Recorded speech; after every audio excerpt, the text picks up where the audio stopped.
The way you're sleeping tonight, the position you settle into, may be quietly helping your heart or quietly working against it.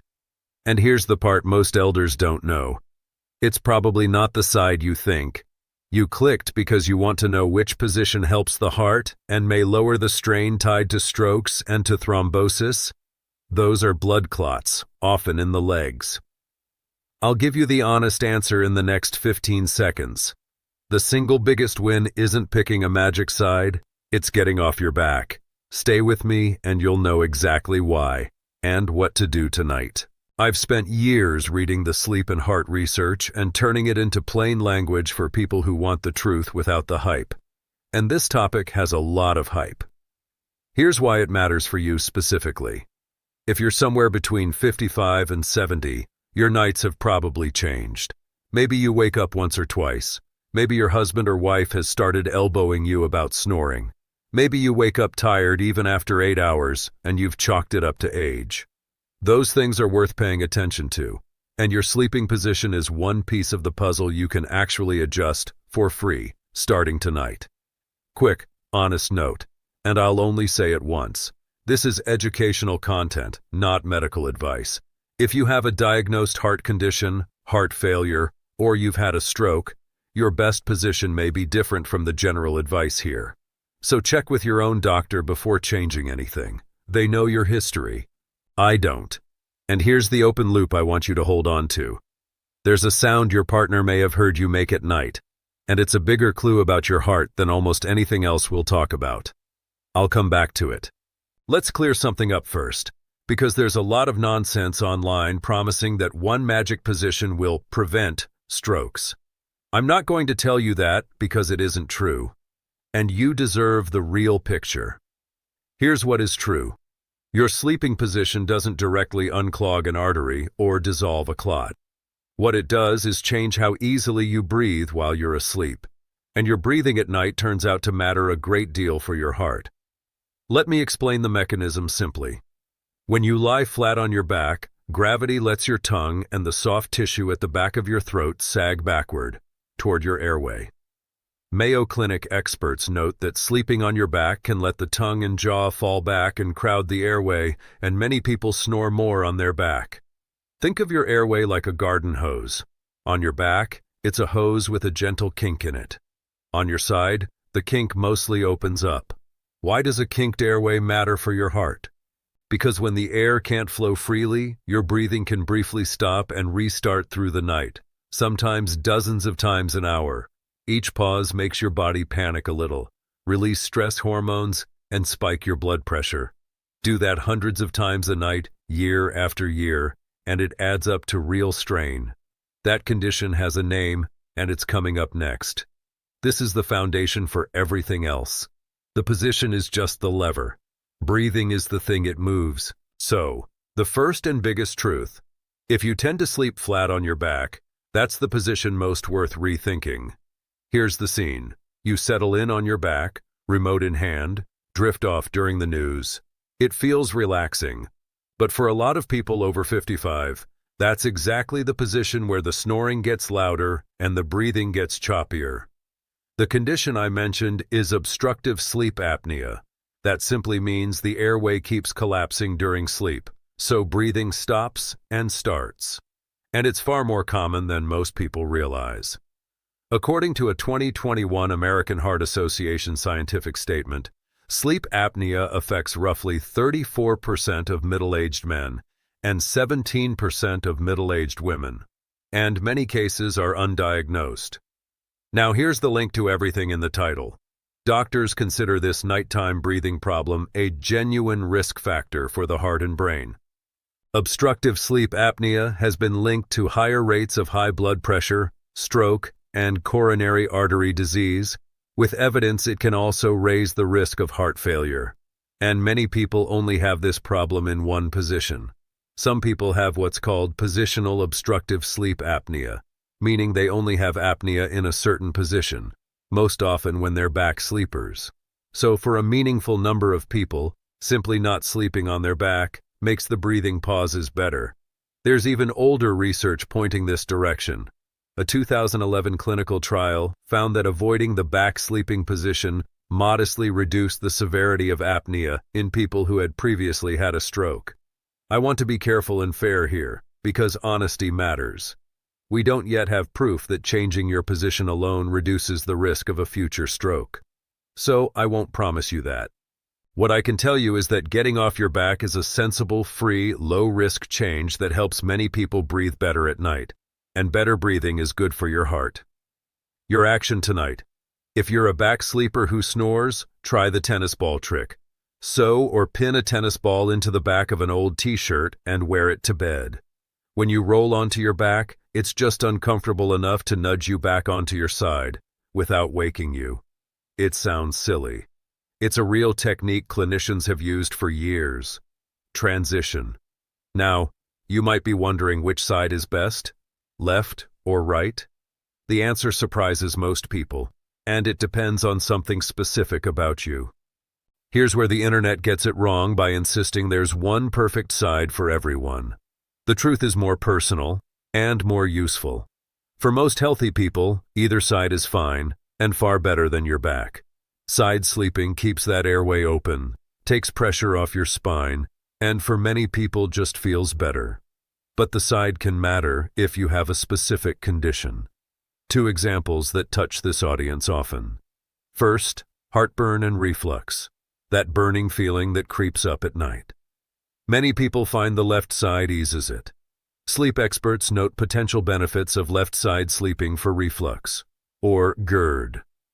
Second, and this is the counterintuitive one, if you've been diagnosed with heart failure, the usual left side is best advice can flip.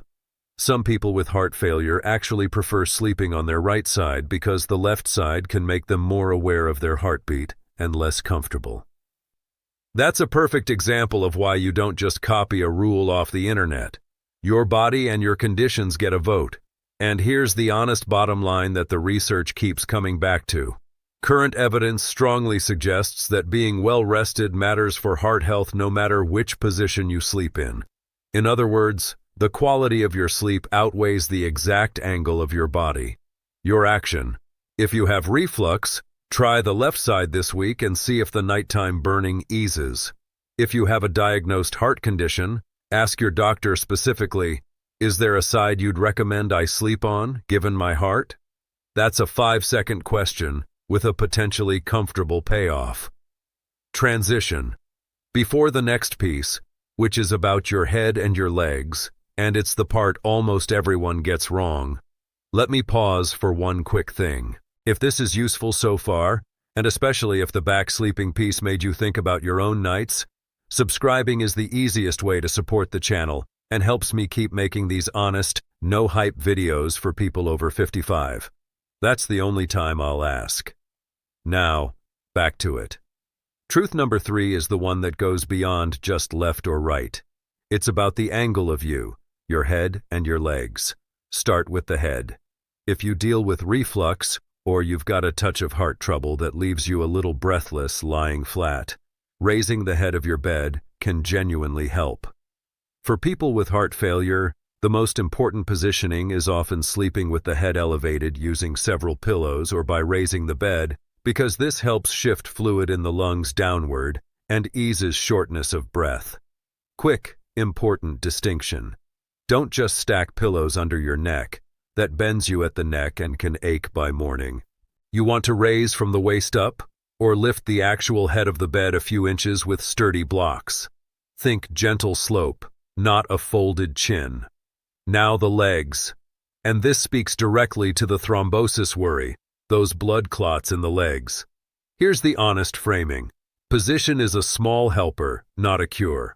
The real enemy of leg circulation is sitting still for long stretches. A long car ride, a long flight, an afternoon that turns into evening in the same chair. At night, 2 simple things help many people. If your legs feel heavy or swollen, lifting them slightly, a pillow under the calves, can help the blood flow back up toward the heart, the way tilting a hose helps water drain. And a small habit, don't sleep with your ankles tightly crossed for hours, which can press on the veins. But the most important clot prevention move isn't even at night. It's the daytime habit of not staying frozen in one position too long. If you're watching a long film or on a long drive, stand up and walk for a couple of minutes every hour. Wiggle your feet and ankles while seated. That movement is your circulation's best friend. Your action this week. If your legs swell, try a pillow under your calves tonight. And set a gentle rule for yourself. Every hour you're sitting, you stand and move for 2 minutes.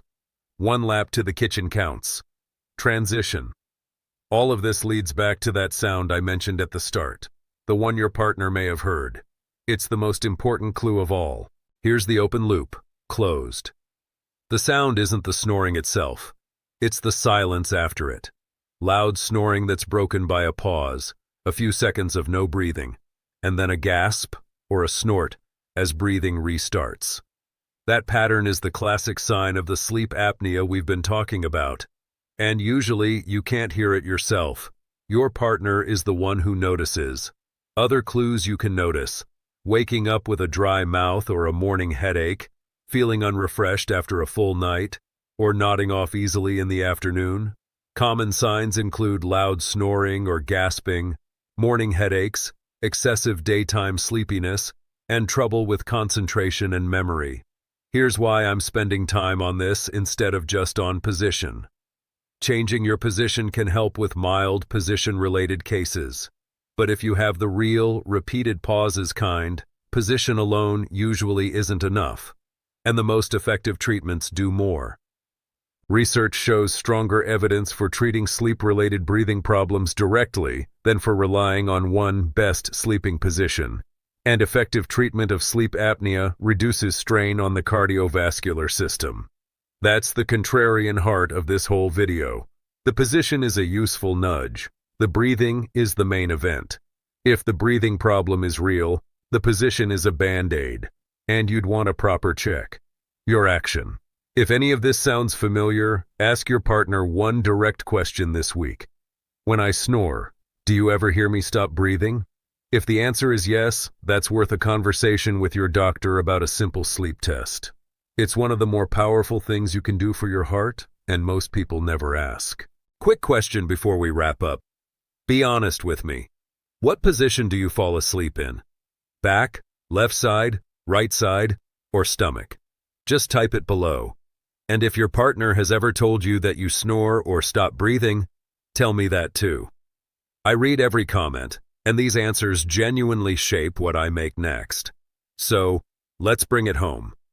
The honest truth about sleeping in a position that helps the heart and eases the strain tied to strokes and thrombosis isn't a magic side that most elders don't know. It's simpler and more real than that.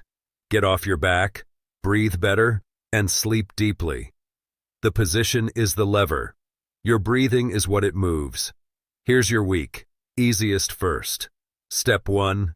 Easiest. Tonight, if you're a back sleeper, start on your side. Just try it. Step 2. If you snore, try the tennis ball in the shirt trick to keep yourself off your back without waking up. Step 3. If reflux or breathlessness bothers you lying flat, gently raise the head of your bed, from the waist up, not a bent neck. Step 4. If your legs swell, a pillow under the calves tonight. And every hour you sit tomorrow, stand and move for 2 minutes. Step 5. Most important. Ask your partner the question, do you ever hear me stop breathing? If yes, talk to your doctor about a sleep test. One last thought to sit with. We spend about a third of our lives asleep, and for most of us, we've never once thought about how we do it. The good news is that this is one of the few health levers that costs nothing, needs no prescription, and you can start tonight. Small change, long payoff. One last thing, and many of you have been sleeping a lot more years than I have. What's the one change that finally gave you a better night's sleep? A pillow, a routine, something your mother swore by, something you stumbled onto by accident? Put it in the comments. Your experience helps the next person scrolling at midnight, wondering if they're the only one lying awake. You're not. Sleep well tonight, truly. I'll see you in the next one.